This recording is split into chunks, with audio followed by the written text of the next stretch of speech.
जी अस्सलाम वालेकुम। इस टाइम सुबह के 8 बज चुके हैं और मैं पहुंच चुका हूं जी, जैसे आप देख रहे हैं, थाकोट।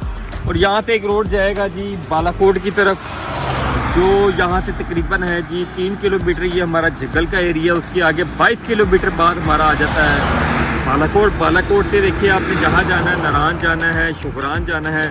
तो मैं आपको अपडेट देने जा रहा हूँ जी जनाब कि क्या सूरत हाल है नारान की। जब लाहौर से निकला था उस टाइम भी वीडियो दी थी, और यहाँ पहुँचा तो अभी भी आपको वीडियो दे रहा हूँ। नारान खुल चुका है, क्या वहाँ पे हर चीज़ें इस टाइम मिल रही है, इसकी आपको अपडेट देने जा रहा हूँ। मुझे दुआओं में याद रखें और ये रास्ता बिल्कुल ना भूलें, क्योंकि इसी रास्ते से शॉर्ट रास्ता है। 3 किलोमीटर के बाद आप बालाकोट के लिए 22 किलोमीटर रह जाता है। इस रोड को ना आप छोड़िए, आप जैसे आप मोटरवे से आप उतरेंगे, लास्ट पे आके एबटाबाद मानसेरा के बाद ये 10 किलोमीटर के बाद ये बोर्ड आ जाता है खूबसूरत नहायत। यहाँ से आप राइट साइड चलेंगे तो नारान। तेरे पीछे फिरता नहीं, सुबह शाम जो बनाऊं तेरा